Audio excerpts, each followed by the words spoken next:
Shalom, selamat pagi jemaat yang dikasihi Tuhan, baik yang di gereja maupun yang di rumah. Mari seberapa kita yang sudah hadir, seberapa kita yang sudah siap, kita mau sama-sama berdoa mengucap syukur, kita mau mulai ibadah kita pagi hari ini dan menyerahkan semuanya kepada Tuhan. Bapa, terima kasih Tuhan untuk pagi ini. Tuhan bangunkan kami dengan tubuh yang sehat dan kuat. Kami mengucap syukur untuk segala kebaikan Tuhan, untuk segala penyertaan Tuhan, anugerah Tuhan di dalam kehidupan kami Bapa. Pagi hari ini Tuhan kami mau datang kepada Tuhan. Kami mau membawa kehidupan kami kepadamu Tuhan, membawa hati yang penuh dengan sukacita, membawa puji-pujian penyembahan kami kepadamu ya Bapa. Tolong dan urapi setiap kami, pimpin ibadah kami dari awal pertengahan hingga akhirnya ya Tuhan. Biarlah kiranya nama Tuhan yang dimuliakan dan ditinggikan lewat kehidupan kami. Tuhan yang menolong setiap kami Bapa. Jemaat Tuhan yang masih dalam perjalanan Tuhan juga sertai Bapa. Terima kasih banyak Tuhan. Terima kasih ya Roh Kudus.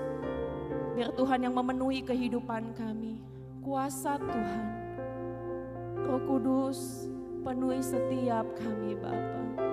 Terima kasih Yesus.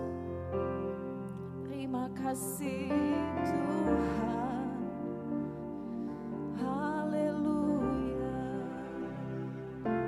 Terima kasih Tuhan. Kami bersyukur Tuhan. Kami bersyukur Bapa. Haleluya. Sebab Engkau baik Tuhan, bahwasanya untuk selamanya kasih setiamu Yesus. Terima kasih. Terima kasih Tuhan. Oh, kami bersyukur.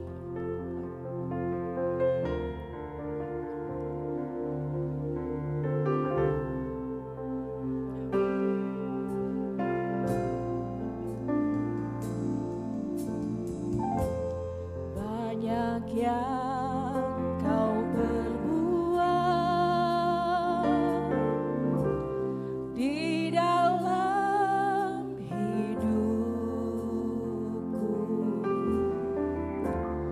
Rancangan indahmu terjadi di hidupku.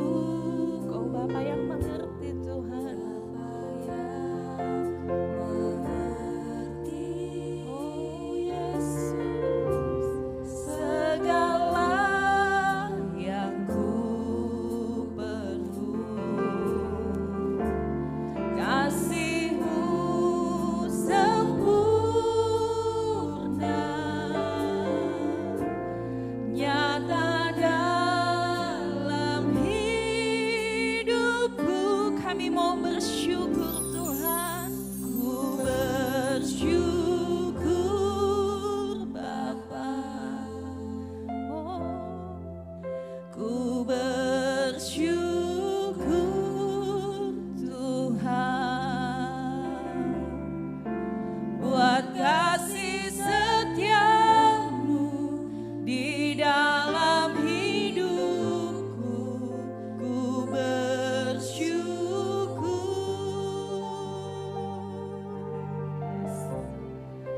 Ku bersyukur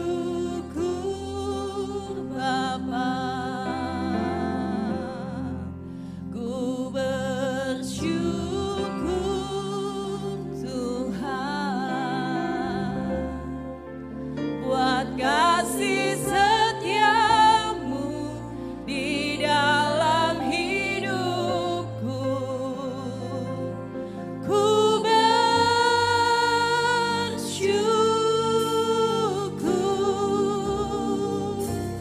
Tuhan. Mari jemaat Tuhan sama-sama kita mau naikkan pujian kita kepada Tuhan. datang mengucap syukur kepada Dia, Tuhan yang sungguh baik, Tuhan yang menyertai kehidupanmu senantiasa. Banyak yang Kau perbuat di dalam hidupku,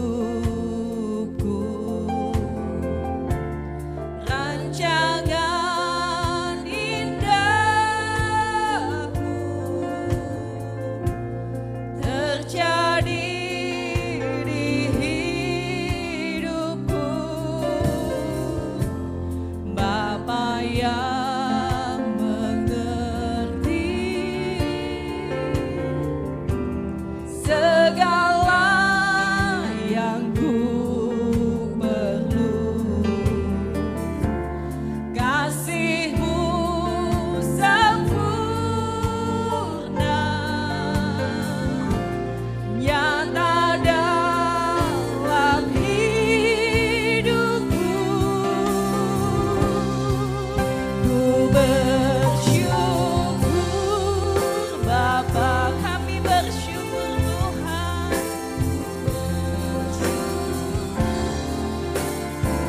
Oh, buat kasih setia-Mu yang besar di dalam kehidupan kami Tuhan. Di dalam hidupku, ku bersyukur. Oh, ku bersyukur Tuhan.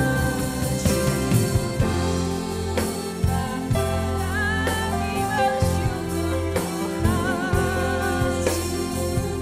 Yesus, Yesus.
sama-sama kita mau naikkan syukur kita kepada Tuhan. Sebab Dia Bapa yang sangat baik, Dia mengasihi kehidupanmu. Sebab Tuhan yang menuntun jalan-jalanmu. Haleluya Yesus. Terima kasih Tuhan. Terima kasih Yesus. Haleluya Tuhan. Haleluya Bapa. Ya lama syada lama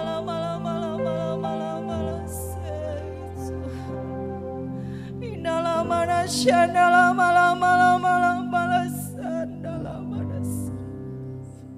penuhi setiap kami Tuhan dengan kuasa-Mu. Kami haus dan lapar akan Engkau Tuhan. Jamah setiap hati kami Bapa, jamah setiap umat-Mu Tuhan. Terima kasih Yesus. Haleluya Yesus.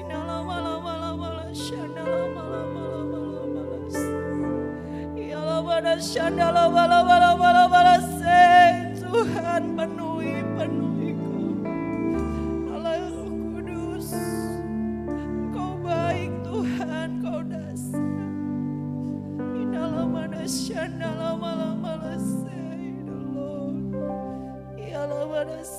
Yesus. Makasih Tuhan. Kami umat-Mu, kami datang menyembah-Mu Tuhan. Kami bawa seluruh kehidupan kami kepada-Mu dalam segala keadaan kami. Kami mau datang. Kami mau memuji, kami mau memuliakan Tuhan Allah yang begitu baik di dalam kehidupan kami.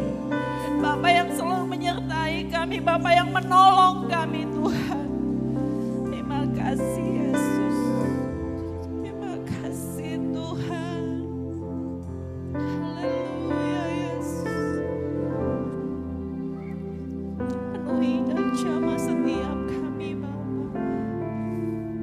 Haleluya Yesus. Terima kasih Tuhan. Terima kasih Bapa. Yes Tuhan.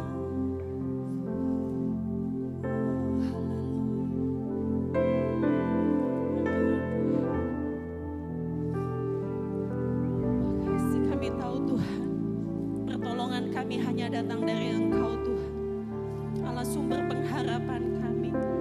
Bapa yang tidak pernah tinggalkan kami, bahkan Tuhan yang tidak pernah terlambat menolong kami Bapa. Terima kasih Tuhan. Ini jemaat-Mu Tuhan, kami datang. Kami bawa hidup kami dalam segala kelemahan kami Tuhan. Kau bangkitkan kami, Kau kuatkan kami Bapa. Dalam segala masalah pergumulan yang kami hadapi Tuhan, Kau sanggup buka jalan. Kami yang sakit, kami yang lemah Tuhan, Kau sembuhkan Tuhan. Kuasa-Mu Bapa, kuasa-Mu sanggup menyembuhkan kami Tuhan.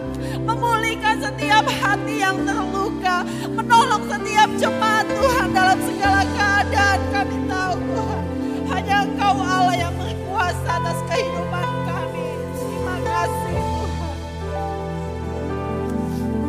Terima kasih banyak Bapa. Kami percaya Tuhan, kami sangat percaya Bapa. Kami sangat percaya akan kuasa-Mu Tuhan di dalam kehidupan kami. Karena hanya Engkau satu-satunya Allah pengharapan di dalam kami. Terima kasih Tuhan. Tuhan selalu menolongku, selalu menjagaku,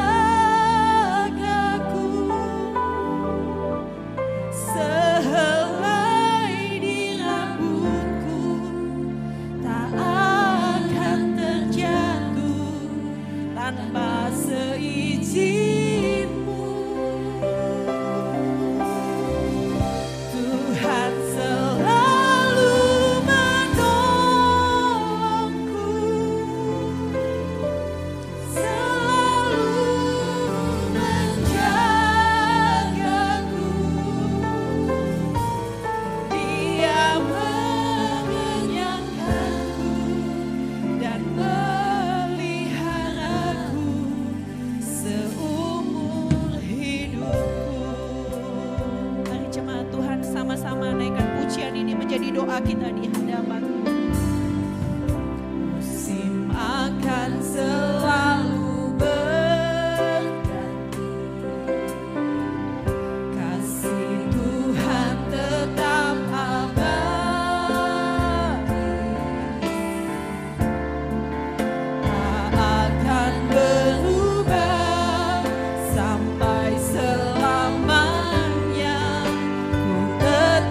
pujian kami bagi. Haleluya, amin. Haleluya. Puji nama Tuhan. Mari kasih salam. Lihat dulu kiri kanannya sambil tersenyum.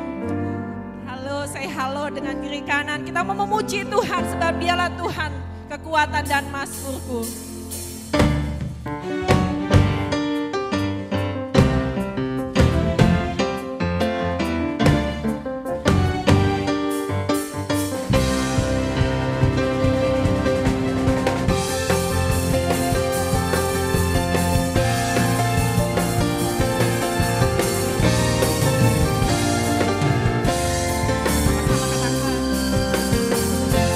Tuhanlah kekuatan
Tuhan bersuka cita? Haleluya, puji Tuhan. Kita mau siapkan hati kita. Kita mau dengar firman Tuhan. Terima kasih Bapa, terima kasih Engkau sumber kekuatan dan penghiburan bagi kami Tuhan. Sebab kami tahu hanya Engkau Bapa. Hanya Engkau tempat sandaran kami Tuhan. Engkaulah menara dan kota perlindungan kami. Terima kasih, kami punya Allah yang dahsyat. Kami punya Allah yang luar biasa. Kami tidak pernah takut, sebab kami tahu Tuhan beserta dengan kami. Haleluya Bapa. Terima kasih Tuhan. Terima kasih, kami mau terus menyerahkan kehidupan kami ke dalam tangan-Mu. Karena kami tahu Engkau pemilik kehidupan kami Tuhan. Melewati apapun yang Tuhan izinkan terjadi bagi kami. Kami tahu tangan Tuhan tidak pernah terlambat menolong kami. Ada tangan Tuhan yang selalu menyertai kami. Ada kasih Tuhan yang melingkupi kehidupan kami. Terima kasih Tuhan Yesus. Yes. Haleluya Bapa. Terima kasih Tuhan.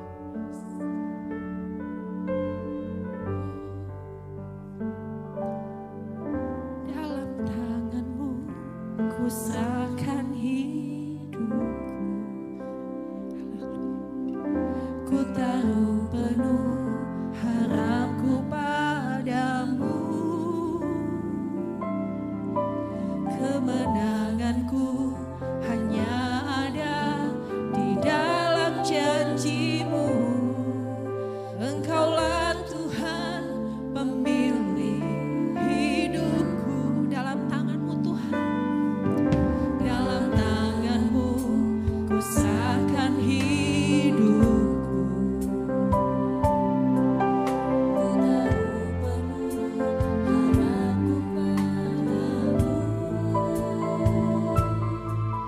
Kemenanganku hanya ada di dalam janji-Mu. Engkaulah Tuhan pemilik hidupku. Semua yang terjadi dalam hidupku, semuanya atas seizin diri-Mu. Semuanya indah Tuhan, semuanya indah dalam kerjaan-Mu. Sebab ku tahu Kau pemilik hidup. Semua yang terjadi di dalam kehidupan kami, oh yes Tuhan. Semua yang terjadi dalam hidupku,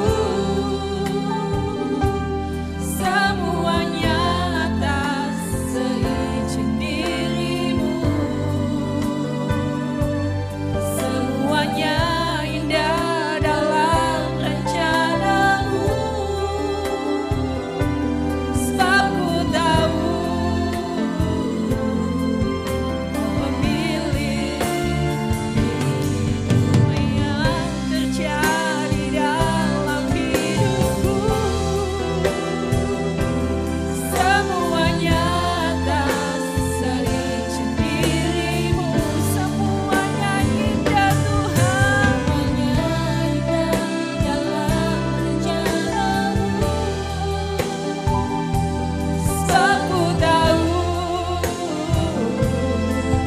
Kau pemilik hidupku.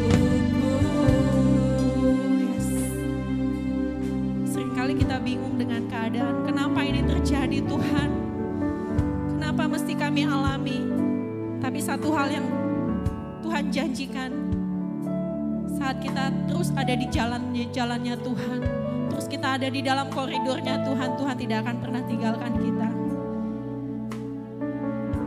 Janji Tuhan adalah waktunya yang terbaik dalam kehidupan kita. Amin Yesus. Mari sama-sama kita naikkan pujian ini di hadapan Tuhan.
doa syafaat, saya akan mengundang petugas doa syafaat untuk maju ke depan.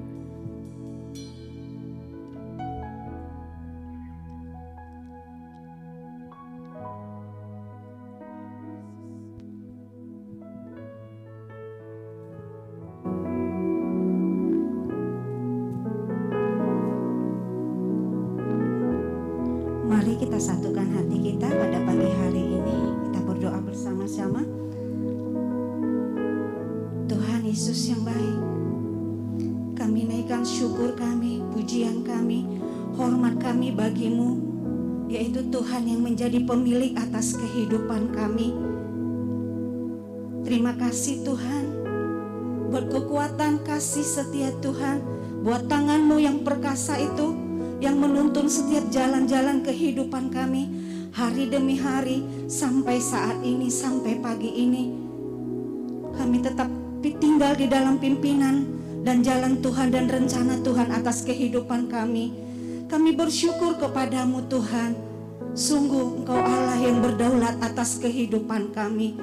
Terima kasih Bapa, terima kasih Tuhan, terima kasih Tuhan. Puji syukur, hormat, kemuliaan hanya bagimu Tuhan, kekal untuk selama-lamanya.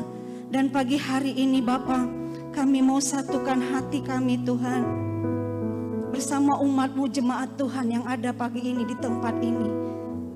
Sungguh Tuhan, sudah 1 tahun Bapa, Indonesia mengalami pandemi.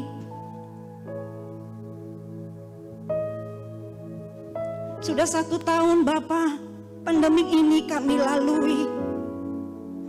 Berilah hikmat dan pengertian kepada pemerintah, agar ke depan penanganan pandemi ini bisa lebih efisien dan efektif. Tolong pemerintahan bangsa kami Tuhan. Tolong ya Bapa, agar mereka bekerja dengan hati yang takut akan Tuhan. Agar pandemi ini boleh berlalu Bapa, sungguh hanya dengan pertolongan-Mu saja Tuhan. Kami juga umat-Mu yang ada di tempat ini, tolong kami Tuhan. Kami melalui pandemi ini selama 1 tahun penuh dengan kekhawatiran, kecemasan akan menjalani hari demi hari. Tapi Tuhan 1 tahun telah berlalu, kami rasakan pertolongan Tuhan, kami rasakan pembelaan Tuhan, kami rasakan Tuhan pemeliharaan Tuhan. Sungguh Tuhan kami hebat, sungguh Tuhan kami dahsyat atas kehidupan kami. Kami bersyukur dan kami bangga punya Allah seperti Engkau Tuhan. Terima kasih Bapa, terima kasih. Biarlah segala yang kami lalui ini Tuhan, yang bangsa kami lalui, yang umat-Mu lalui, membuat setiap hati kami lebih hormat kepada Tuhan, lebih mengasihi Tuhan, lebih Tuhan menjalani dan mengiringi Engkau Tuhan, lebih sungguh dan lebih setia lagi. Terima kasih Tuhan, terima kasih Bapa.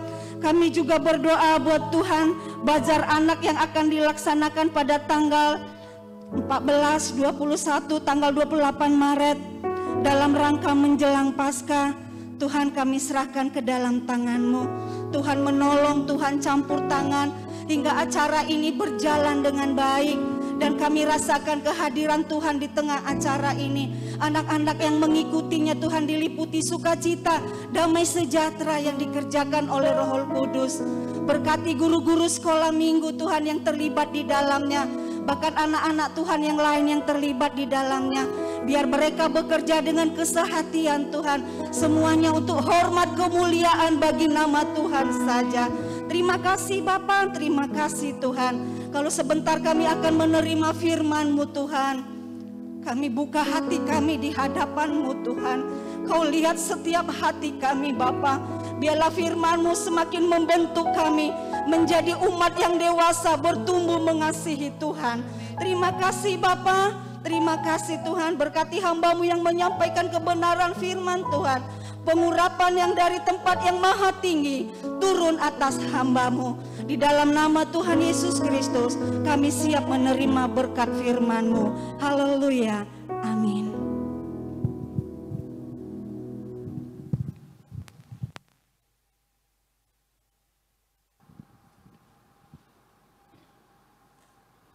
Puji Tuhan, Selamat pagi, kiranya kasih dan anugerah Tuhan turun atas kita sekalian pada pagi hari ini, baik kita yang di gereja, juga yang di rumah. Kiranya kasih kemurahan Tuhan memelihara, menguatkan kita sekalian. Jika tadi kita sempat berdoa 1 tahun dalam masa pandemi, bukan berarti kita makin pesimis, tetapi kita makin bersyukur kepada Tuhan dari satu sisi bahwa di tengah keadaan yang sukar, tidak sedikit orang yang mengalami perubahan yang luar biasa ke arah kerusakan dan kehancuran, baik kesehatannya, baik ekonominya dan pekerjaannya, usahanya. Tapi jika kita masih ada sampai hari ini dan masih menjalani aktivitas seperti sekarang, masih bisa berbakti kepada Tuhan, maka itu satu sisi yang harus kita syukuri kepada Tuhan. Betul Bapak Ibu? Ya. Jadi kalau Tuhan pelihara kita di masa-masa yang sangat sulit, itu peristiwa pandemik yang hampir selalu berulang 100 tahun demi 100 tahun, masa-masa yang sukar untuk manusia di bumi ini.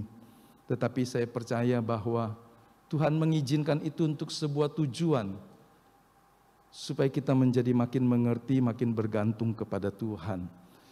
Ada orang bilang mungkin itu sebuah seleksi alam, sehingga orang-orang yang kuat, yang sehat, yang bertahanlah yang akan melanjutkan kehidupan. Dari sisi manapun kita melihat, saya percaya ketika Tuhan menggoncangkan dasar dan alas yang diandalkan orang selama ini kecuali Tuhan, maka ia kemudian menjadi mengerti apa yang dibanggakan dan diandalkan satu waktu bisa berlalu dengan begitu cepatnya. Sehingga menguatkan kita kembali, mendorong kita kembali untuk bergantung kepada Tuhan. Sebab ketika semua alas dan dasar kehidupan yang diandalkan manusia menjadi rusak dan hancur, Anda punya tempat di dalam Kristus, Tuhan penyelamat kita. Amin. Tadi pagi sempat membaca dalam Injil Lukas pasal 17 ya. Ketika Tuhan datang, maka di situ ada sebuah catatan yang kemudian tadi saya tanya dengan beberapa anak yang mengikuti Biston pagi. Bagaimana dengan orang yang tertinggal? Bukankah itu sesuatu yang tidak disangka-sangka?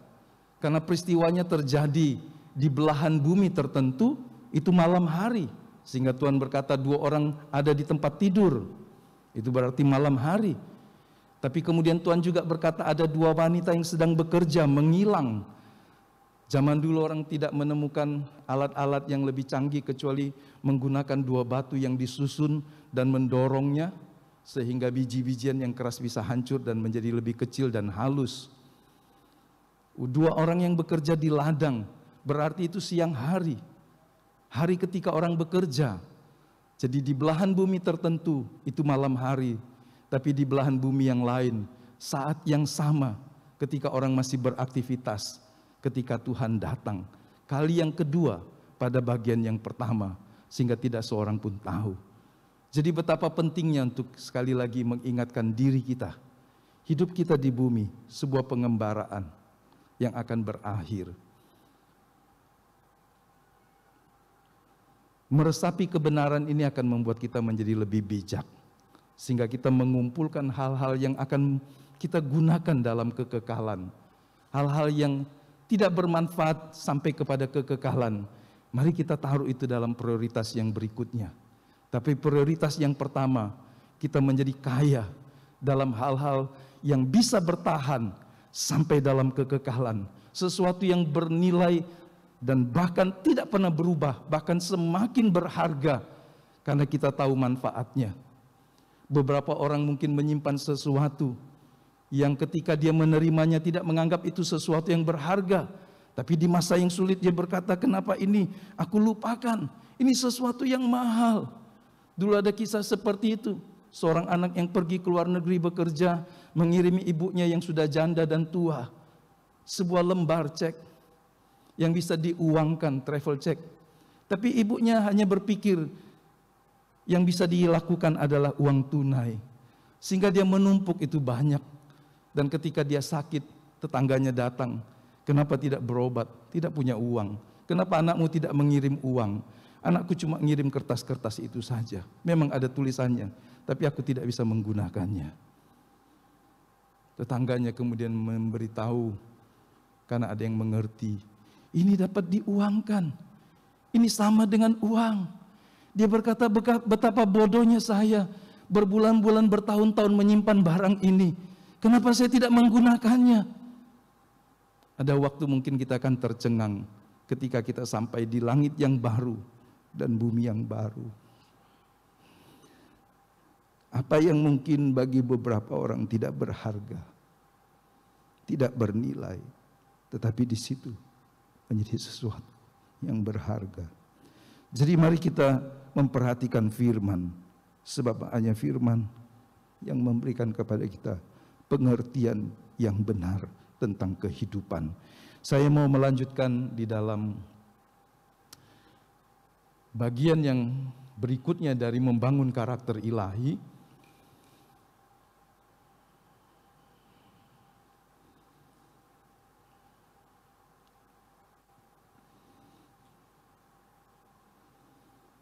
Sudah bisa?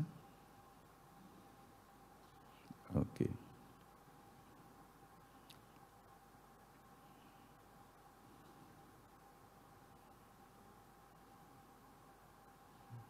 Oke. Ya, selama sebulan ini kita akan belajar tentang membangun karakter Kristus. Ada banyak hal kehidupan Kristus yang memberikan kepada kita kekayaan dari teladan dan sifatnya. Baik itu murah hati, baik kasihnya dan pengampunannya, baik ketika dia membangun hubungan kasih, baik ketika dia berkata aku ini rendah hati, lemah lembut dan seterusnya, sabar. Maka ini adalah hal-hal yang memperkaya kehidupan seseorang. Dari awal seperti yang lalu saya selalu berkata dan mengingatkan kita, orang bisa berhasil dengan kompetensinya, dengan karismanya, tetapi karakter akan membuat orang yang berhasil itu bisa tetap berdiri, bertahan. Sebab orang pintar, orang hebat, tanpa karakter yang baik, tidak ada orang yang mau memakainya. Tidak ada orang yang mau dekat dengan dia. Kalau dia bekerja, kalau dia jadi bahkan pemimpin perusahaan ataupun seorang pengusaha, orang mungkin sulit menjalin hubungan usaha kalau karakter orang ini meskipun pandai, tetapi tidak baik. Karakter adalah satu hal yang terus kita gali sepanjang tahun ini, supaya kita menjadi orang yang seperti Tuhan harapkan. Nah, pagi ini kita mau melihat tentang bagaimana dari kisah yang Yesus katakan, orang bisa menolong dengan murah hati. Karena ini pun menjadi salah satu sifat dari Roh Kudus. Dia adalah penolong yang sepadan. Dan dia selalu menolong kita. Di masa yang sulit, kita selalu ingat mungkin orang-orang yang senang atau bisa atau suka menolong kita. Tapi lepas dari nama-nama atau pribadi yang kita ingat dan kenal, saya ingin prioritas yang pertama yang kita ingat adalah Roh Kudus yang ada di dalam kita. Sebab ketika Kristus naik ke sorga, dia memberikan Roh Kudusnya. Dan dia berkata, dia adalah penolong yang lain, Parakletos Alos, penolong yang sepadan dengan dia, yang bisa diandalkan, yang ada di dalam dirimu selamanya, yang menolong, menghibur, menyertai, mengajar, mengingatkan. Itu pribadi yang luar biasa. Kalau kita bicara tentang kehidupan seorang Kristen yang suka menolong orang-orang yang membutuhkan, bahkan dengan murah hati, maka apa yang baik yang ada di dalam kehidupan Kristus dan Roh-Nya yang kudus akan berkembang di dalam kehidupan kita. Jadi itu sebuah kebenaran yang kita mau bahas pagi ini. Menolong tanpa membedakan dan tanpa merasa rugi. Dan terakhir, hari ini tanpa pamrih, ya kan? Banyak orang menolong, tetapi ada maksud yang mungkin tidak tulus. Gaya hidup yang memberi atau bermurah hati dalam menolong itu berhubungan erat dengan gaya hidup mengasihi. Ingatlah, mengasihi Tuhan dan mengasihi sesama adalah hukum yang tertinggi. Anda akan dianggap bersalah jika melanggar hukum di dunia lalu lintas, di dunia usaha, di dunia keuangan dan sebagainya. Ada hukum, ada yang disebut peraturan, undang-undang, dan yang paling tinggi undang-undang dasar. Tapi itu juga dibangun di atas sebuah filosofi yang kita sebut Pancasila bagi negara kita. Dalam hidup yang lebih universal, hukum tertinggi adalah mengasihi Tuhan dengan segenap hati, dengan segenap jiwa, dengan segenap kekuatan, dengan segenap akal budi, dan mengasihi sesama seperti Tuhan mengasihi mereka, seperti kita mengasihi diri kita sendiri. Kalau orang melanggar hukum ini, maka seperti orang yang melanggar hukum-hukum yang lain, tentu ada sanksinya. Karenanya di atas semua kepatuhan kita terhadap semua peraturan, undang-undang dan hukum, jangan pernah melalaikan hukum yang berlaku secara universal. Undang-undang negara Indonesia, Republik Indonesia, atau negara yang lain. Kalau orangnya sudah mati, meskipun dia melanggar, maka tuntutan hukum akan berhenti. Tetapi ketika orang melanggar hukum, kerajaan Allah, hukum yang kekal ini, maka ketika dia mati pun, dia akan bangkit dan mempertanggungjawabkan pelanggarannya. Jadi mari kita hidup mengasihi. Dan kalau ada orang berkata begini, orang bisa memberi tanpa mengasihi, tetapi orang tidak bisa mengasihi tanpa memberi. Betul ya? Seorang ibu yang mengasihi anaknya, dia tidak memperhitungkan waktunya. Kemarin di salah satu berita ada seorang ibu yang digugat oleh anak kandungnya sendiri, anaknya yang ketiga. Tentang apa? Tentang warisan. Dia berkata, aku mengandung, melahirkan anak, dan aku tidak pernah menuntut apa-apa. Dia sangat syok, umurnya sudah 60 lebih, ketika urusan warisan membuat dia dianggap bersalah oleh anaknya yang ketiga. Sehingga itu menjadi sebuah pengaduan di kepolisian. Seorang ibu, seorang ayah, seorang sahabat, siapapun dia, kalau dia mengasihi, maka dia pasti memberi. Baik waktu, tenaga, pikiran, dan seterusnya. Nah, Tuhan memberikan kepada kita perumpamaan tentang orang Samaria yang murah hati. Dan di situ kita mau belajar beberapa hal, 3 hal tadi.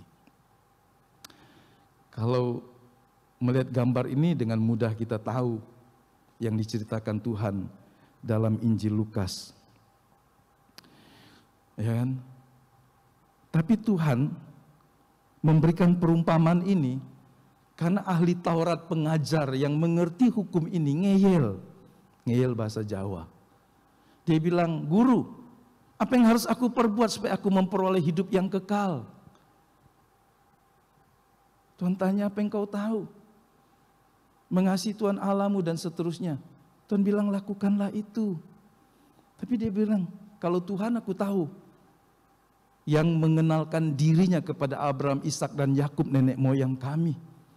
Tapi sesamaku itu siapa?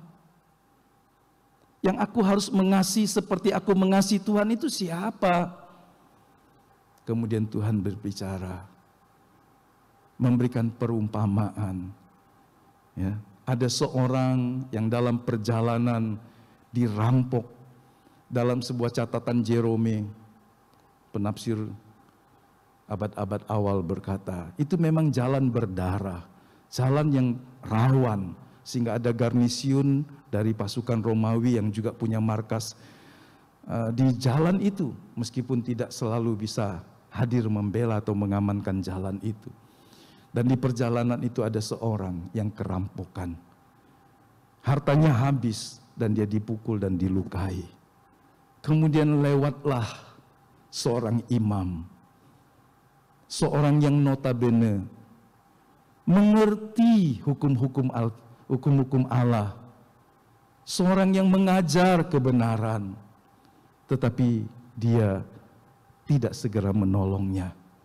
Kemudian Tuhan berkata, lewat lagi yang kedua, orang Lewi, orang-orang yang juga aktif di kegiatan agama di bait Allah, tapi orang ini pun melewatinya.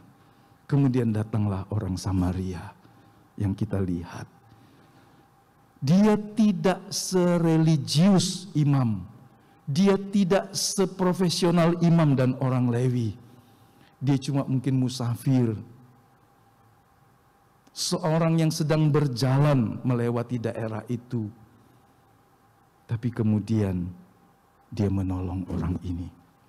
Ya. Dia turun dari keledai tunggangannya. Dia membalut lukanya, bla bla bla, dan kemudian dia menolong lebih lanjut. Jadi kita lihat satu hal yang pertama, seorang yang memiliki karakter Kristus, seorang yang mengembangkan kehidupan yang semakin hari semakin berguna bagi Allah dan kerajaannya dan sesama, adalah orang yang mau belajar menolong tanpa membedakan. Kenapa ini penting, saudara? Karena kita hidup di tengah komunitas yang berbeda. Kita hidup di negeri, di kota, di wilayah yang berbeda dengan kita. Di gereja ini pun kita satu iman, tapi kita berbeda budaya karena suku dan latar belakang kita tidak sama. Berarti kita berbeda di dalam kesatuan, ya kan? Orang yang punya budaya Batak, budaya Cina, budaya Jawa, budaya-budaya suku yang lain, itu berbeda. Bisa terjadi orang berkata, saya cuma mau menolong orang yang sama dengan saya dalam semua hal. Itulah sesama saya. Tapi kita belajar pagi ini menjadi orang yang mau menolong tanpa membedakan.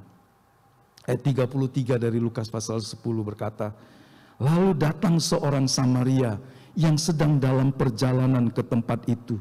Dan ketika ia melihat orang itu, tergeraklah hatinya oleh belas kasihan. Dia mau melakukan sesuatu bukan berdasarkan ini sahabatku, ini temanku, ini aku kenal. Dalam konteks zaman itu, perbedaan juga ada. Kalau Tuhan menyebutkan orang Samaria kepada komunitas pendengarnya, murid-muridnya yang adalah orang Yahudi, di situ ada sebuah gap besar yang selama 500 tahun. 500 tahun secara faktual mereka tidak berhubungan. Mereka menganggap orang Samaria bukanlah orang Yahudi asli. Mereka merasa mereka adalah orang yang lebih rendah. Tidak seperti kami. Jadi kalau Tuhan mengambil contoh tentang orang Samaria, itu adalah orang yang di dekat mereka, tetapi ada batasan yang membuat mereka merasa jauh. Sehingga ini bisa disebut dalam pengertian yang sempit, bukan sesama kami. Tapi Tuhan mengajarkan, orang yang dianggap bukan sesama kami ini justru mau berhenti, menolong, mengorbankan waktunya. Karena apa? Karena belas kasihan.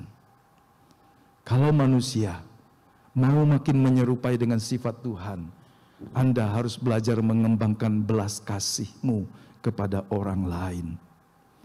Allah memberkati kita, tubuh yang sehat, dengan kecerdasan, dengan harta dan seterusnya, supaya kita membagi belas kasih kita kepada orang lain.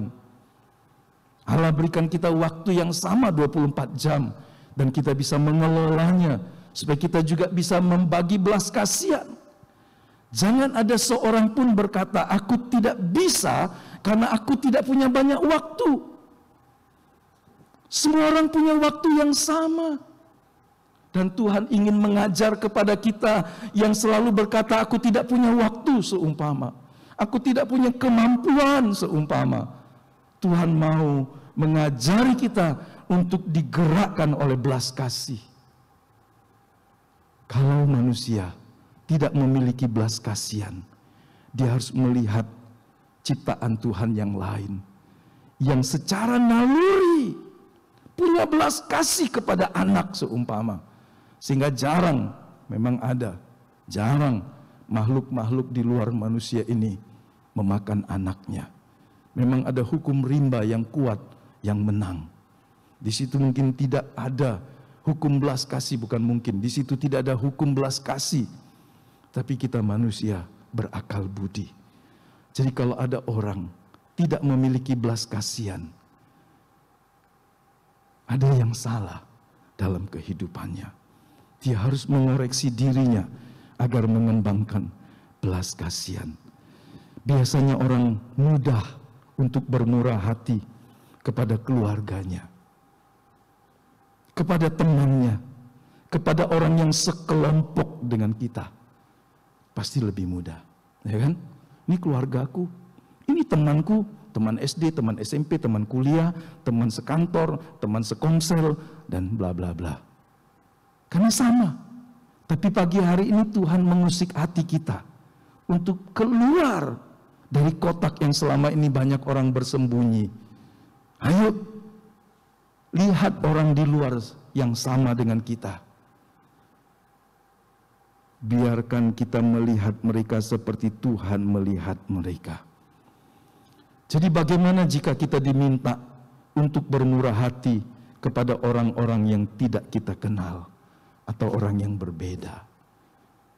Tentu dalam kehidupan zaman sekarang, Anda juga harus cermat, ya kan?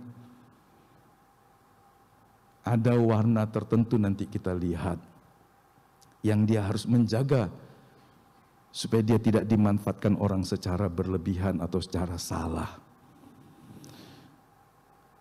Tapi kita belajar untuk merespon, menjadi orang yang mau bermurah hati.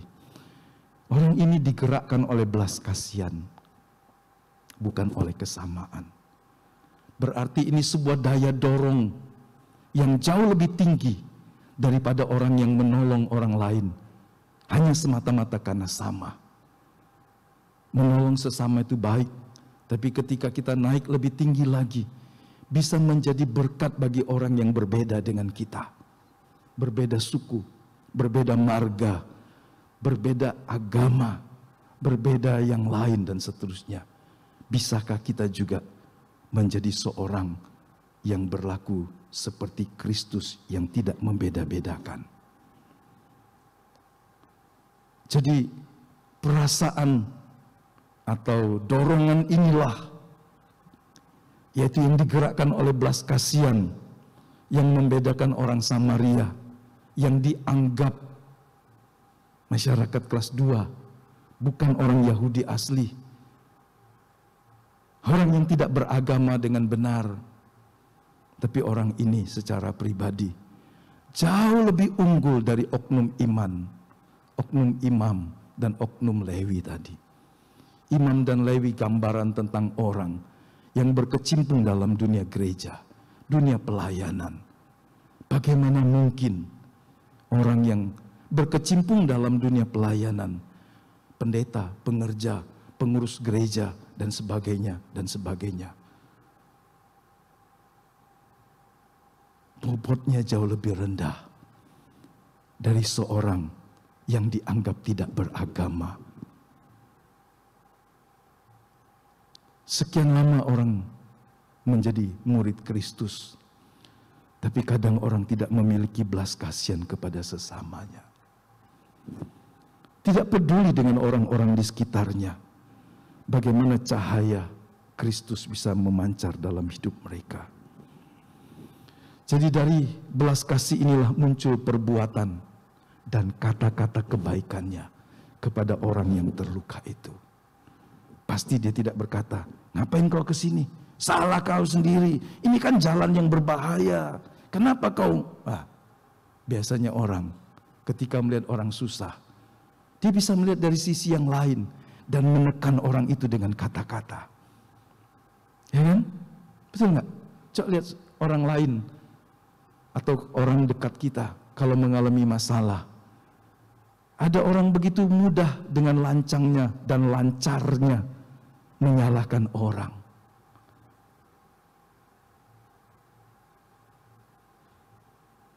Tapi orang ini tidak menyalahkan dia. Faktanya orang ini terluka. Faktanya orang ini perlu ditolong. Apakah karena kebodohannya? Apakah karena kenekatannya? Apakah karena hal-hal yang lain? Ini bukan saatnya untuk membahas dan mempersoalkannya. Tetapi inilah waktunya untuk menolong dia yang terluka. Hati-hati ketika kita datang kepada orang yang susah. Jangan serta-merta menyampaikan apa yang kita anggap baik dan benar. Lebih cepat mengatakannya daripada perbuatan kita.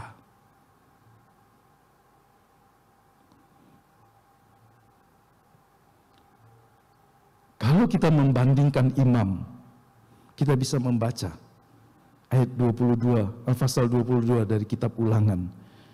Saya skip beberapa kalimat atau beberapa kata. Apabila engkau melihat, ini cerita tentang ternak, lembu, janganlah engkau pura-pura tidak tahu. Ya kalau mau baca Ulangan 22 ya. Tapi saya pikir karena skrinnya sedikit, space-nya saya potong-potong. Saya baca ya. Ulangan 22 ayat 1.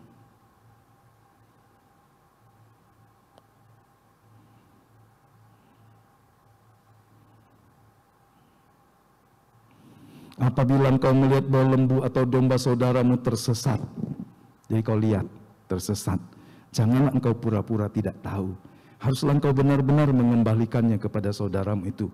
22. Apabila saudaramu itu tidak tinggal dekat denganmu dan engkau tidak mengenalnya, maka haruslah engkau membawa hewan itu ke dalam rumahmu dan haruslah itu tinggal padamu sampai saudaramu itu datang mencarinya. Engkau harus mengembalikan kepadanya. Demikianlah harus kau perbuat dengan keledainya, demikianlah kau perbuat dengan pakaiannya, demikianlah kau perbuat dengan setiap barang yang hilang dari saudaramu yang kau temui. Tidak boleh engkau pura-pura tidak tahu. Apabila engkau melihat saudaramu, keledai saudaramu atau lembunya rebah di jalan, janganlah engkau pura-pura tidak tahu. Engkau harus benar-benar menolong membangunkannya bersama-sama dengan saudaramu itu. Ini hukum Taurat yang sebagian orang berkata sudah lewat. Esensi dari Taurat tidak pernah lewat. Ada ritual agamawi simbolik yang digenapi Yesus di kayu salib. Selesai. Tapi hukum-hukumnya tidak berarti tidak berlaku. Waktu Tuhan ceritakan tentang orang Samaria, inilah yang diabaikan oleh imam, ini yang diabaikan orang Lewi, dan inilah yang dilakukan oleh orang Samaria. Meskipun mungkin dia tidak hafal ayat ini.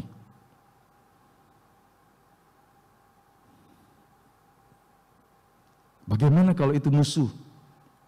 Kita membaca Keluaran. Sebab beberapa orang beranggapan bahwa ada hukum perjanjian baru dan yang lain sudah lewat.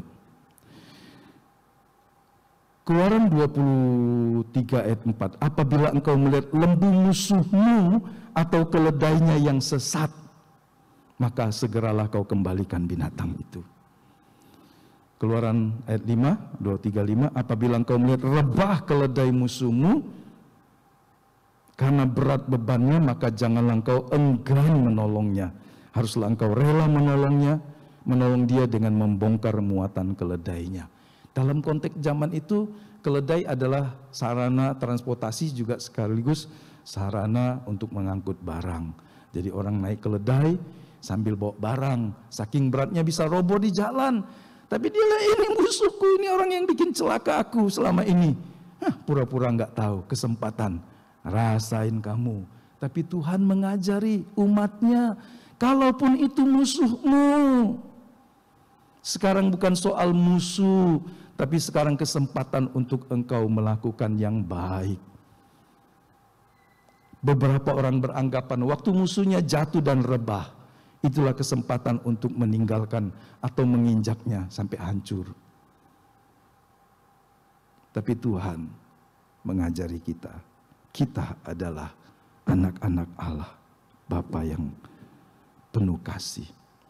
Nah, bagaimana dengan Yesaya 58 yang dengan keras menegur praktek puasa orang-orang Israel yang Tuhan benci? Saya nggak salah ngomong, praktek puasa orang Israel yang Tuhan benci.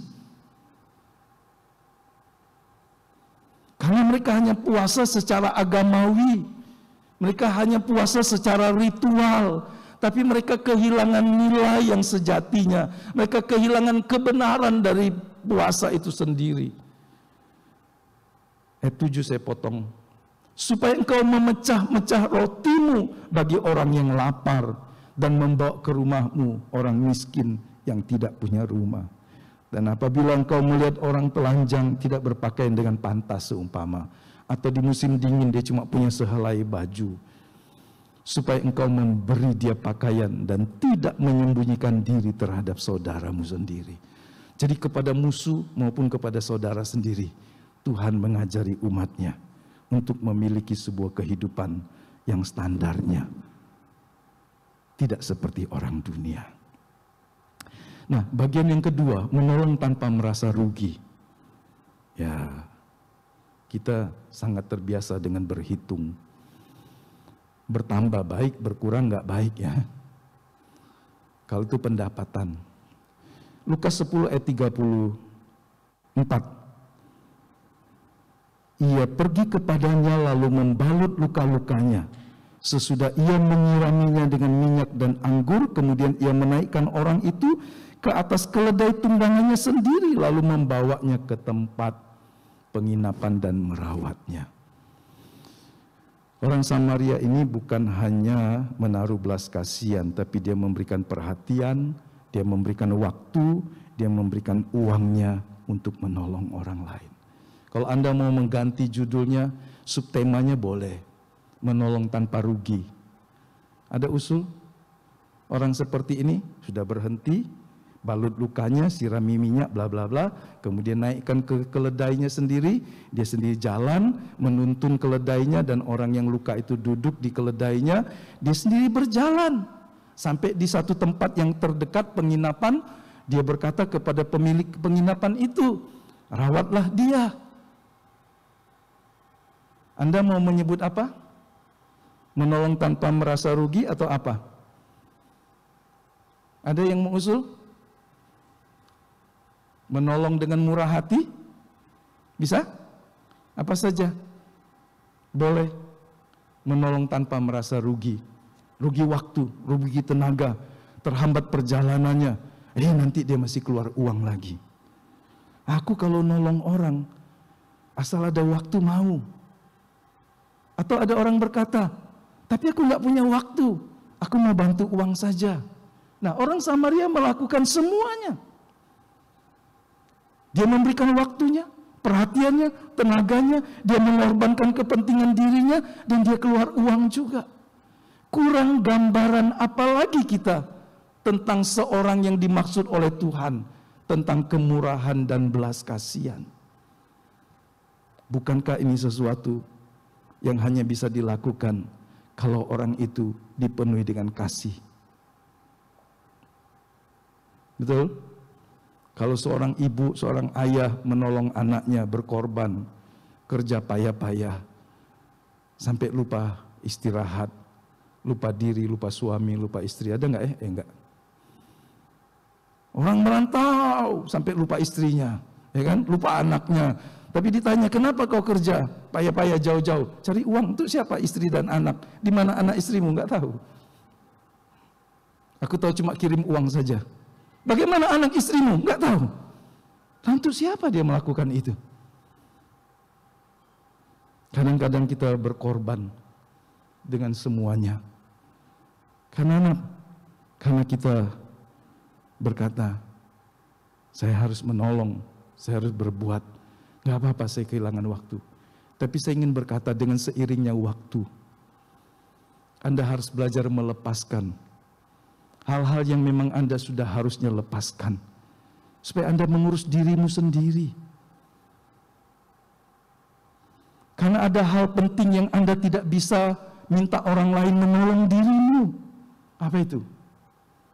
Tentang keselamatanmu, tentang pertumbuhan imanmu, tentang hubunganmu dengan Kristus. Jangan sampai karena ingin melakukan kewajiban-kewajiban sampai kita tidak berdaya lagi, tidak punya waktu lagi untuk istirahat, tidak punya waktu untuk istri, anak, dan keluarga. Sebab berkata, aku harus menghasilkan uang, aku harus menghasilkan prestasi, karir dan sebagainya. Kadang-kadang orang sudah sampai di puncak pun berkata, ternyata ini kosong. Yang ku kejar seperti pepesan kosong. Dalam hidup yang singkat ini, kita harus belajar memberi pertolongan dari apa yang kita punya kepada yang membutuhkannya. Jadi Tuhan mau didik kita dari apa yang kita punya. Kita punya waktu, kita punya belas kasih. Dari mana? Karena waktu kita dilahirkan baru, Kristus Bapa memberikan kepada kita roh, hati yang baru.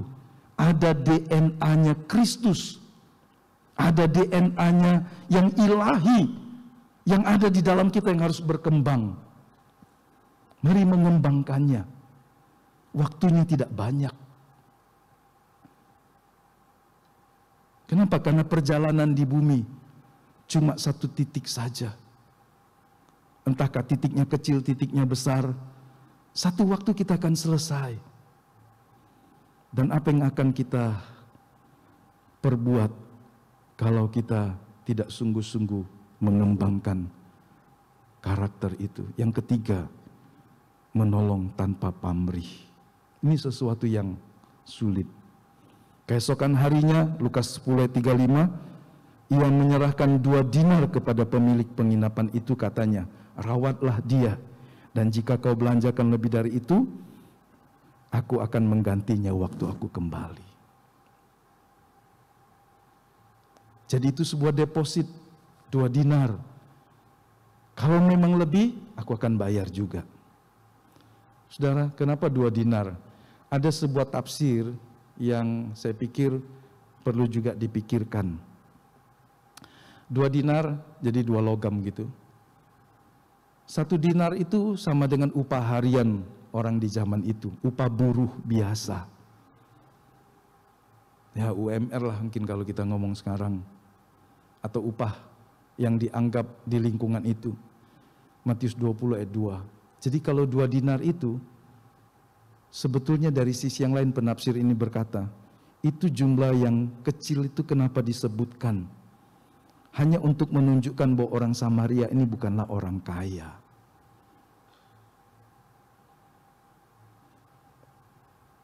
Sampai di sini kita pasti berpikir, kalau orang ini punya budget yang terbatas, sehingga hanya bisa memberikan jaminan 2 dinar, dia memang mungkin gak siap punya banyak uang.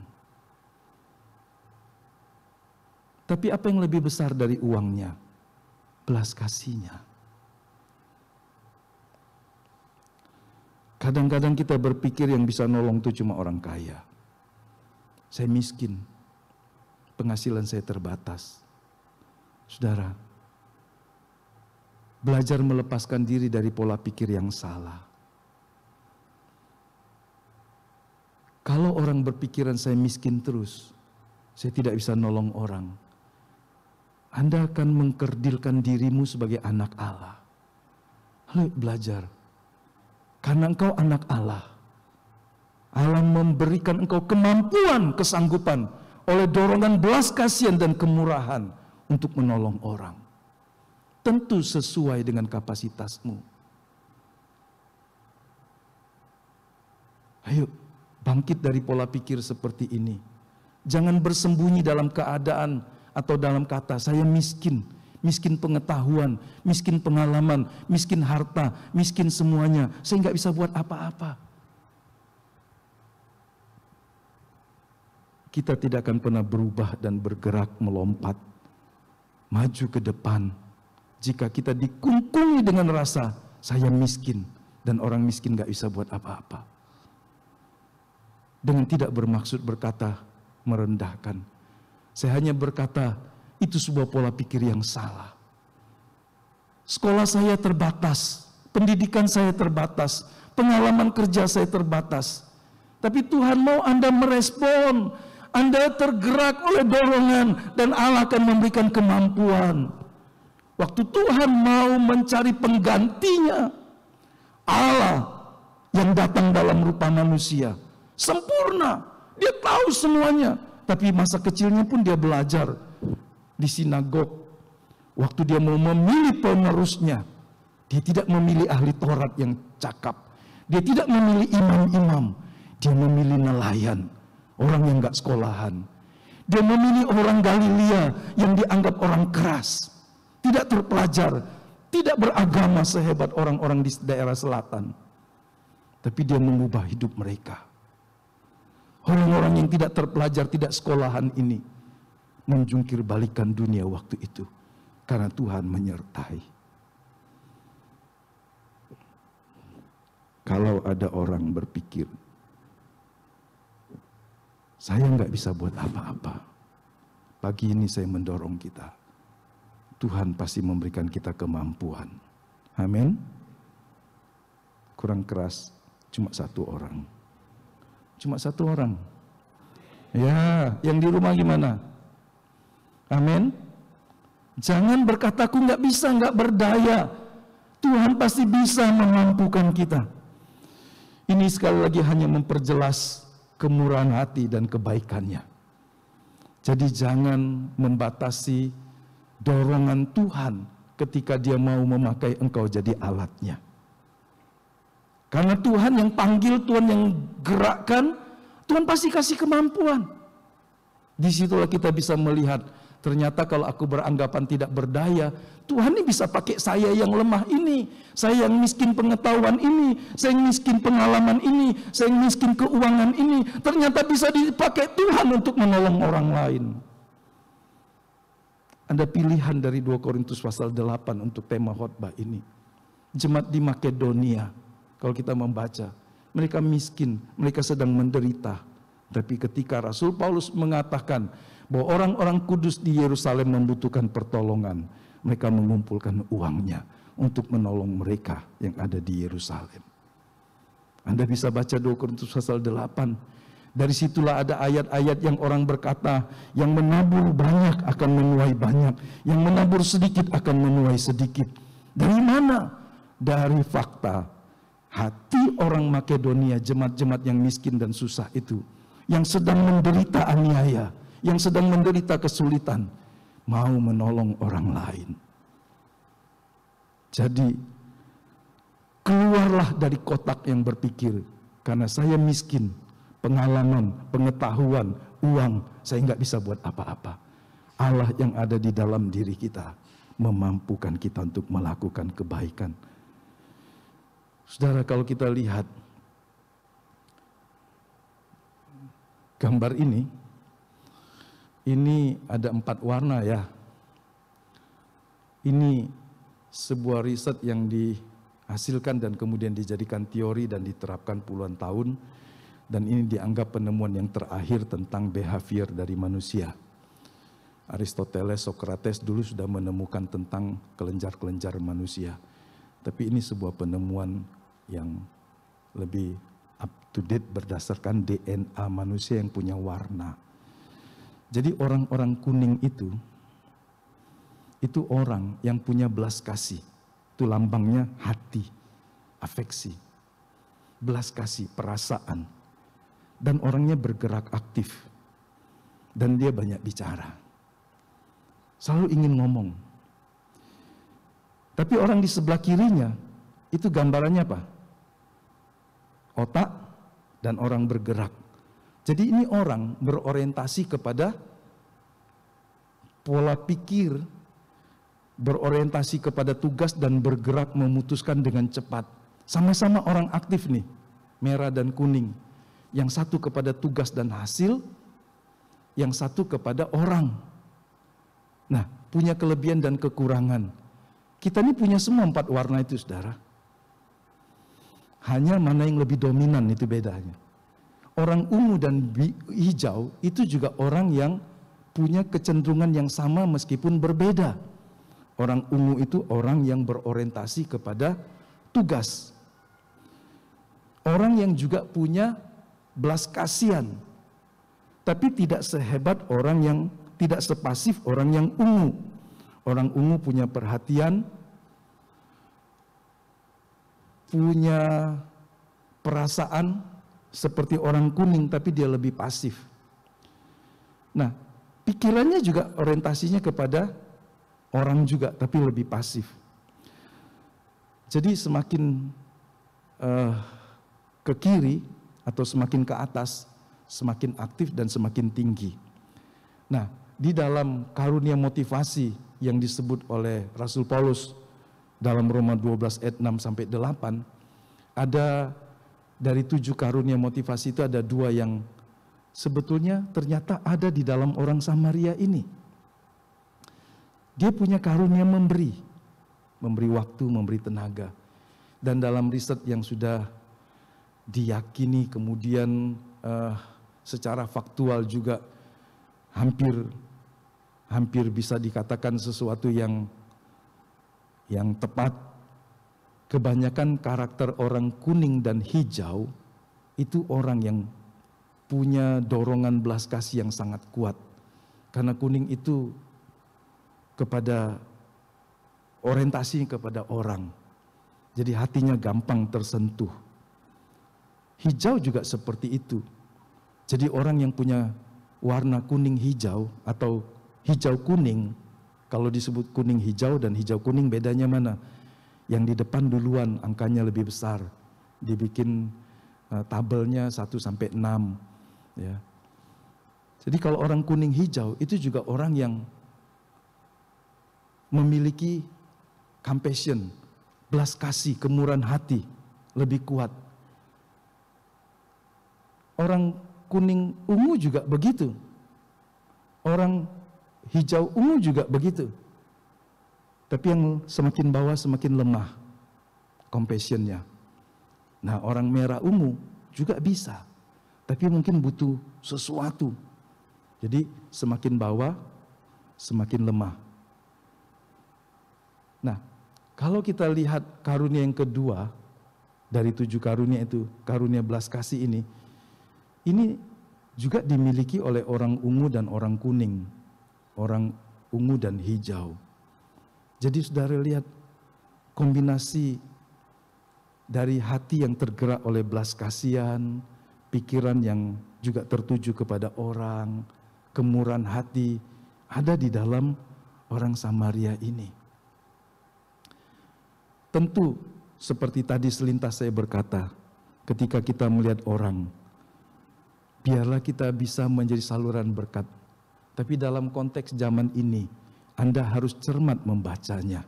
Karena banyak orang memanfaatkan kebaikan sesamanya untuk berbuat yang salah. Ya, memanfaatkan kebaikan kemurahan hati seseorang untuk kejahatan, menipu, memanipulasi. Anda juga harus cermat. Ya. Karena orang kuning, orang hijau, orang ungu yang gampang tergerak dengan belas kasih juga harus lebih menahan diri, cek dulu. Kalau orang datang tiba-tiba, aduh, kemudian saudara, ini bohong baik deh nih semua kan, ya udah kasih makan aja lah. Kasih uang 10.000 dia pergi ya sudah. Kalau 2 hari lagi dia datang lagi ya sudah. Terus kita bilang sampai kapan? Sampai dia mati nggak apa-apa. Karena Anda nggak akan bangkrut dengan memberi 10.000. Betul? Kecuali Anda beri 10.000 dan Anda bangkrut. Ya sudah janganlah bilang, ya sudahlah kau makan nasi aja setengah piring karena kami cuma punya 5 piring.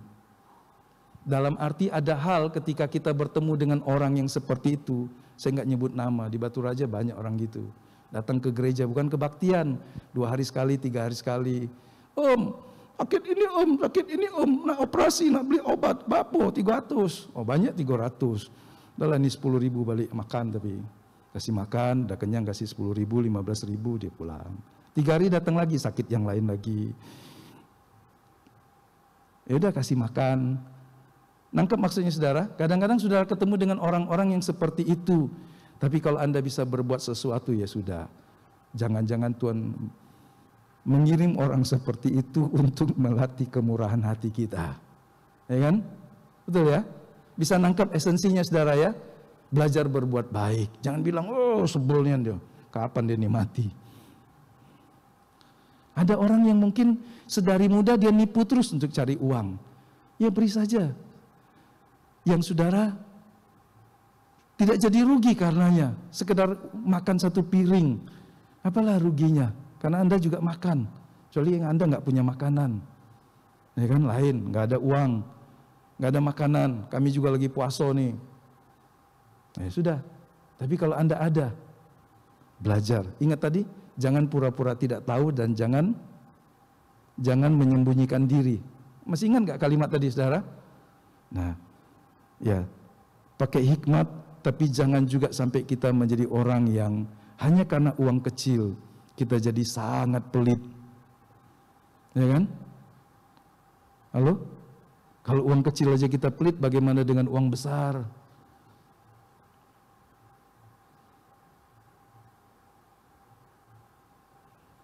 Halo? Ya sampai selesai. Oke lah, udah kita terusin saja ya. Orang yang memberi dengan mengharapkan imbalan seringkali tidak memberi dengan sukacita. Karena di dalam pemikirannya selalu ada neraca untung rugi. Padahal Tuhan ingin kita memberi dengan hati yang bersukacita. Mari terakhir. Nah kalau terakhir sudah senang. Saya juga senang. Mari kita kembangkan gaya hidup mengasihi Tuhan, menolong dan memberi dengan murah hati. Tentu jaga dan cermat, itu saja. Tapi jangan tutupi mata hati kita sehingga kita jadi orang keras dan tidak bisa berbelas kasihan. Ya, oke. Katanya dulu kenapa buaya itu punya air mata? Ada yang tahu nggak? Ada hadiah. Kenapa disebut air mata buaya? Kalau yang di rumah ada yang kasih bisa tahu, bisa dichat tuh. Air mata buaya. Ada yang tahu di sini? Air mata itu bicara tentang kesedihan kan? Tapi kalau air mata buaya katanya justru buaya itu senang mau dapat mangsa. Keluar air matanya. Sehingga orang bilang air mata buaya. Nah itu saya nggak tahu kebenarannya. Anda uji sendiri. Tapi katanya begitu, air mata buaya itu sebetulnya sebuah kamuflase. Jadi justru dia mau menipu, makan orang, air matanya keluar. Nah, saudara bisa tahu kan anak yang nangisnya gerung-gerung muter-muter, dia nangis sedih atau karena dia memanipulasi. Ada anak karena tidak dididik dengan baik, kalau keinginannya tidak dikabulkan, lagi di supermarket, di mall, di toko, dia gulung badannya, dia bilang, aku minta itu. Ada saya pernah dengar orang mendidik anaknya, dan dia tetap ambil anaknya, kemudian diajaknya pulang. Dia bilang, kau nggak boleh bikin malu mama, papamu seperti itu. Tapi ada orang tua yang tidak mendidik dengan baik, dikasihnya. Ya sudah, dikasih semua. Karena ini sebuah hal yang memalukan, daripada malu. Dia tidak mendidik anaknya. Dan anaknya tahu, kalau orang tuanya dipermalukan di depan umum, dia pasti memberi yang diminta. Nah, belajar mendidik dengan tepat ya. Jangan kita pikir untuk menyelamatkan situasi sesaat, kita menanamkan sebuah benih, sehingga anak berkata, hai orang tuaku, akan kasih aku apa saja kalau aku nangis gerung-gerung muter-muter di jalan, atau di toko orang dan sebagainya. Oke. Mari kita siapkan hati kita mau makan minum perjamuan. Bapak Ibu yang di rumah yang tidak mengambil roti dan anggur, bisa menggunakan yang ada, roti tawar kah, biskuit kah, ya. Tapi kita akan makan minum bersama-sama. Saya mengundang pelayan perjamuan untuk ke depan dan kita akan berdoa.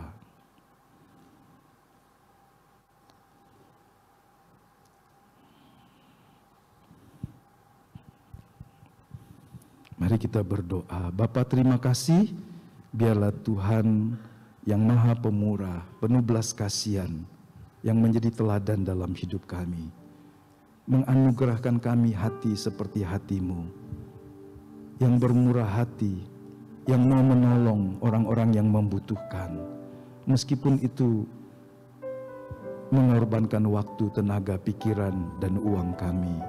Jadikan kami terang dalam kegelapan, ya Bapa. Beri kami hikmat, berikan kami kemampuan, sehingga kami dapat mengembangkan semua yang baik.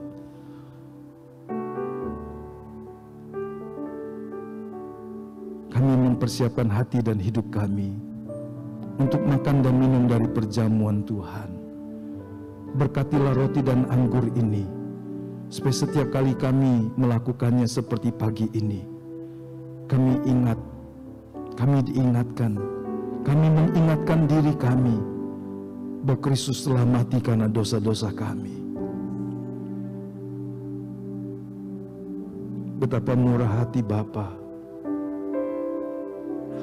untuk mengampuni dosa kami dan membayar dengan sangat mahal dari kehidupan putra-Mu yang tunggal, sehingga kami tidak terhilang selamanya. Biarlah belas kasihan yang ada dalam Kristus pagi hari ini juga melimpah dalam hidup kami, supaya kami dapat menolong orang-orang di sekitar kami dengan terang yang bercahaya. Berkatilah roti dan anggur ini, ya Bapa, supaya kami terus memberitakan kematian Tuhan, kebangkitan Tuhan, dan kedatangan Tuhan kali yang kedua, untuk membawa kami selamanya bersama dengan Engkau. Yang lemah Tuhan kuatkan, yang sakit Tuhan sembuhkan dalam nama Yesus, yang berbeban berat biarlah Tuhan memberikan kemenangan dan kesanggupan untuk menjalaninya, dan Tuhan anugerahkan jalan keluar, pertolongan Tuhan, sehingga kami memuji menyembah Engkau karena perbuatan-perbuatan besar yang Tuhan lakukan. Berkati kami yang di gereja maupun yang di rumah, supaya kami makan minum dengan mengucap syukur untuk tubuh dan darah Kristus, dan kami beroleh berkat surgawi atas roh kami, bahkan juga jiwa dan tubuh kami, dalam nama Bapa, Putra, dan Roh Kudus, dalam nama Tuhan Yesus Kristus, kami menyambut roti dan anggur ini. Haleluya. Amin.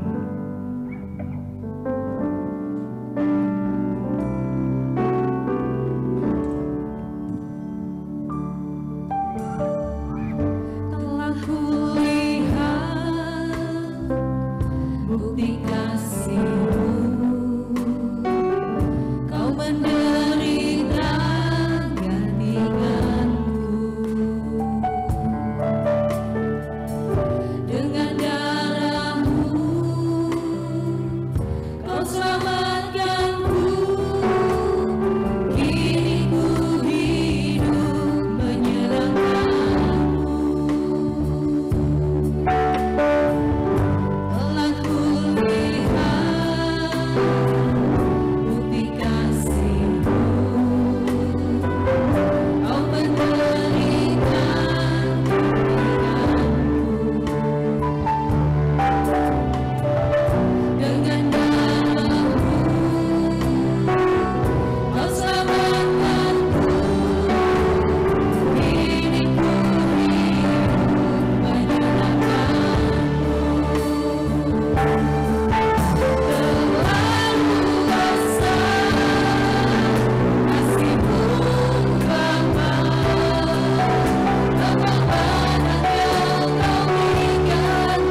Ibu yang sudah menerima roti, mari kita mempersiapkannya.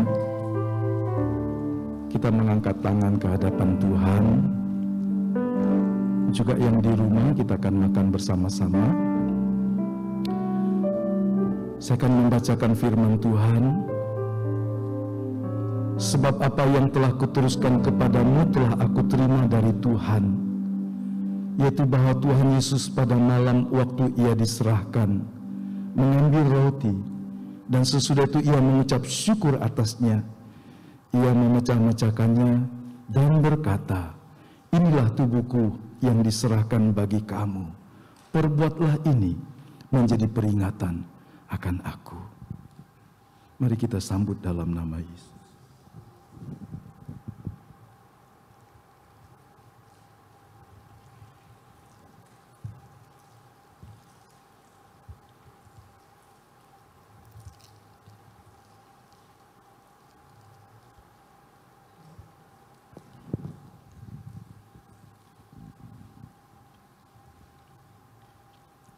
Kita mengangkat cawan ke hadapan Tuhan.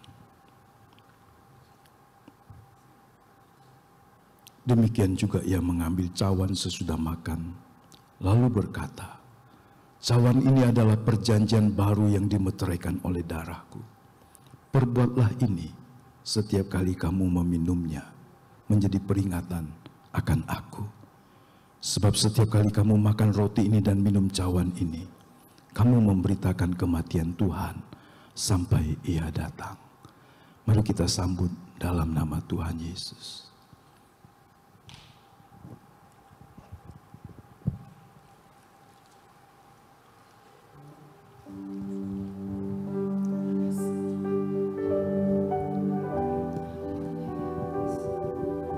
Mari kita semua bersyukur kepada Tuhan.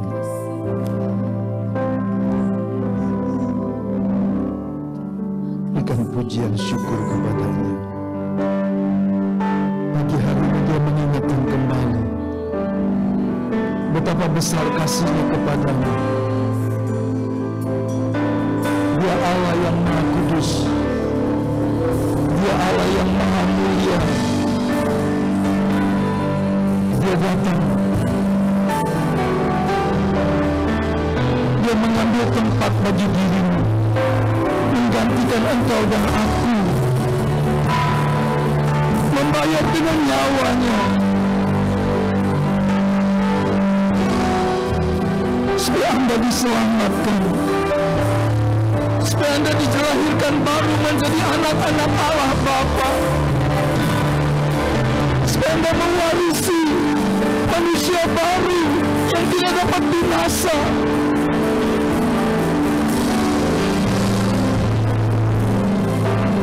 Akan menjadi lemah. Satu waktu kita akan menanggalkan tubuh yang fana ini. Tetapi rohmu, roh yang kekal akan ada bersama dengan Bapa di sorga.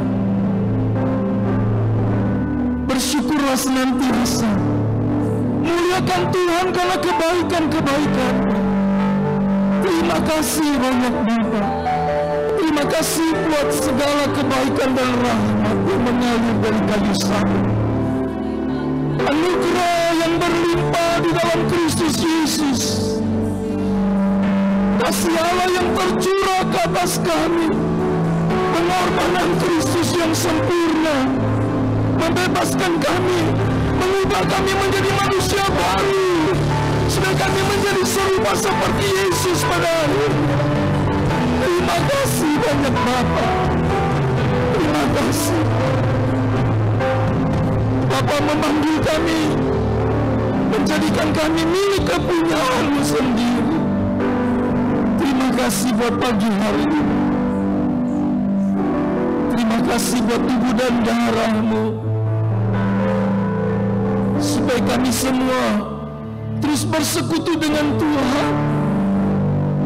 Seutuhnya roh, jiwa, dan tubuh kami termeterai dalam keselamatan yang kekal. Hari demi hari, biarlah hidup kami memancarkan terang kasih Allah Sampai langkah yang terakhir kami menyelesaikan perlombaan iman kami. Bahkan mungkin pertandingan iman kami. Kami boleh mengakhirinya bersama dengan Tuhan. Tapi sebelum itu berakhir, kami ingin menghasilkan buah yang manis bagi Tuhan dan sesama, bagi keluarga, kawan dan kenalan kami, bagi lingkungan orang-orang yang belum mengenal Tuhan.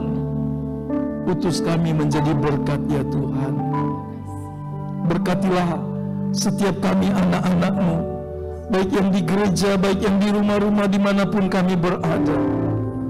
Pakai kami Tuhan, jadi alat menyatakan kebaikan dan kasih-Mu dimanapun kami, apapun pekerjaan dan aktivitas kami.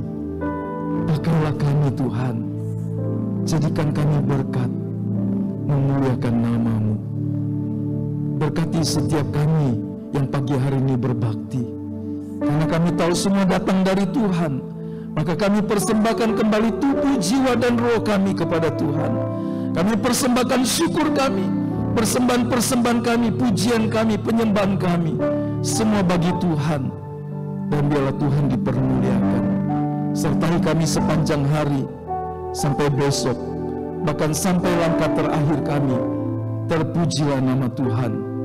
Kekasih-kekasih Tuhan, terimalah berkat yang sempurna dari Allah Bapa, kasih karunia dari Tuhan kita Yesus Kristus, persekutuan penyertaan Roh Kudus menyertai kita hari demi hari, memampukan kita untuk melakukan apa yang berkenan kepada Tuhan dan berguna bagi orang-orang di sekitar kita, sampai Tuhan membawa kita kembali ke rumahnya, menerima semua yang Dia janjikan bagi kita sekalian dalam nama Tuhan Yesus Kristus.